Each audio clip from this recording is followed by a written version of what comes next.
छात्रा से गैंगरेप का मामला है। पुलिस ने तीनों आरोपियों को दबोच लिया। आईआईटी बीएचयू की छात्रा से गैंगरेप हुआ था। बीएचयू परिसर में दरिंदगी हुई थी। गन पॉइंट पर छात्रा से गैंगरेप किया गया था। आरोपी कुणाल पांडे, आनंद गिरफ्तार किए गए हैं। आरोपी सक्षम पटेल भी गिरफ्तार हुआ है। नवंबर महीने में गैंगरेप की वारदात को इन्होंने अंजाम दिया था और अब ये तीनों आरोपी गिरफ्तार कर लिए गए हैं। आईआईटी बीएचयू की छात्रा से गैंगरेप के मामले में पुलिस ने आरोपियों को गिरफ्तार कर लिया है। आरोपियों के नाम कुणाल पांडे, आनंद उर्फ अभिषेक चौहान और सक्षम पटेल है। पूरी वारदात 1 नवंबर को हुई थी, जब बुलेट पर सवार 3 युवकों ने पिस्टल दिखाकर एक छात्रा से दुष्कर्म किया था और फिर इसका वीडियो भी बनाया था। तो करीब करीब 60 दिन बाद अब इन तीनों आरोपियों की गिरफ्तारी हुई है। छात्रा से गैंगरेप का ये मामला है। नवंबर महीने में इस वारदात को अंजाम दिया गया था। आईआईटी बीएचयू की छात्रा जिससे गैंगरेप हुआ था। बीएचयू परिसर में दरिंदगी हुई थी। काफी हंगामा स्टूडेंट्स की तरफ से किया गया था।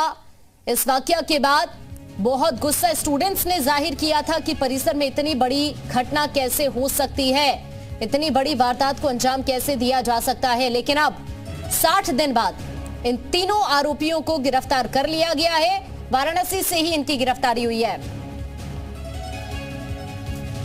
और ज्यादा जानकारी के लिए इस वक्त विवेक त्रिपाठी, जी मीडिया संवाददाता, हमारे साथ जुड़ रहे हैं। विवेक, ये तीनों आरोपी जो लंबे वक्त से फरार चल रहे थे, करीब करीब 60 दिन बाद अब फाइनली गिरफ्तारी हो गई है। बिल्कुल आकांक्षा, और सबसे बड़ी बात यह है कि इन तीनों की तरफ से कोई भी ऐसी सावधानी नहीं बरती गई थी, यानी छिपने की कोशिश नहीं की, भागने की कोशिश नहीं की। दरअसल पूरा मामला ये पुलिस की लापरवाही का है। जब 1 नवंबर की आधी रात को वारदात हुई थी, उसके बाद छात्रा ने कहा था कि उसके साथ अश्लील हरकतें हुई, उसका वीडियो बनाया गया। उस समय रेप की बात नहीं थी, लेकिन 8 दिन बाद जब मजिस्ट्रेट बयान हुए छात्रा के, मजिस्ट्रेट के सामने उसने कहा कि उसके साथ गैंगरेप हुआ था। ये उसके बाद फिर हालांकि घटना बहुत बड़ी थी उस वक्त भी, जब छात्रा ने पहली बार एफआईआर दर्ज कराई थी और वो छेड़छाड़ की धाराओं में थी। लेकिन जब गैंगरेप की बात आई तो बीएचयू में और पूरे बनारस में भूचाल जैसा आ गया था। प्रदर्शन हुआ, धरना प्रदर्शन किया, लोगों ने तमाम विरोध प्रदर्शन किए, छात्र कई दिन तक आंदोलित रहे थे। इस बार ये मामला पीएमओ तक पहुंचा था। पीएमओ से वहां के कमिश्नर से रिपोर्ट मांगी गई थी कि ये आखिर पूरा मामला है क्या।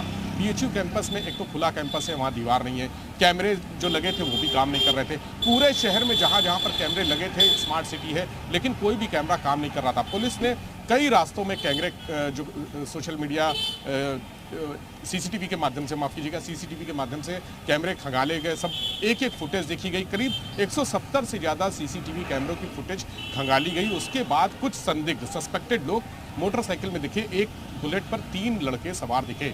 उन 3 लड़कों को जब सर्च किया गया, तब कल रात चेकिंग के दौरान वो 3 लड़के फिर उसी तरह से बुलेट मोटरसाइकिल से घूमते हुए पुलिस के शिकंजे में आ गए। जब उनसे पूछताछ हुई तो पता चला यही वो मुख्य आरोपी हैं जिन्होंने छात्रा के साथ दरिंदगी की थी। 8 दिन बाद इस मामले में जब मजिस्ट्रेटी बयान हुआ तब गैंग रेप का मुकदमा दर्ज हुआ था। ये पता चला कि सोशल मीडिया का काम करते हैं तीनों लड़के, जो विशेषज्ञ हैं, एक तरह से सोशल मीडिया इन्फ्लुएंसर के तौर पर काम करते हैं। और उस दिन रात को वहाँ पर गए थे, किसी से मिलने गए थे, तभी उन्होंने छात्रा को अपने बॉयफ्रेंड के साथ देखा और उसको पकड़कर उसके साथ अश्लील हरकतें की और दुराचार किया। ये जब मामला सामने आया पूछताछ के बाद, तब बीएचयू में अब इस बात को लेकर मांग भी उठने लगी है कि इन छात्रों को कड़ी से कड़ी सजा दी जाए, क्योंकि जो कृत्य किया इन लोगों ने उस छात्रा के साथ, उसकी पूरी जिंदगी इन लोगों ने बर्बाद कर दी। तो इसको, हालांकि इसको लेकर पॉलिटिकल बयानबाजी भी बहुत हो रही है। तमाम जो राजनीतिक संगठन है बनारस के, कांग्रेस की तरफ से, सपा की तरफ से सवाल भी उठाए जा रहे हैं कि जैसे अन्य आरोपियों को इस तरह के जो घिनौने कृत्य करते हैं उनके साथ जो हाफ इनकाउंटर होता है, आखिर इनके साथ क्यों नहीं हुआ। लेकिन वाराणसी पुलिस ने पूरा एक एक अपनी जो तैयारी है उसके साथ उनको गिरफ्तार किया, लिखा पढ़ी बहुत मजबूत की और इस मामले को फास्ट ट्रैक कोर्ट में ले जाकर उनको कड़ी से कड़ी सजा दिलाई। ठीक है विवेक, अभी के लिए आपका शुक्रिया ये जानकारी साझा करने के लिए।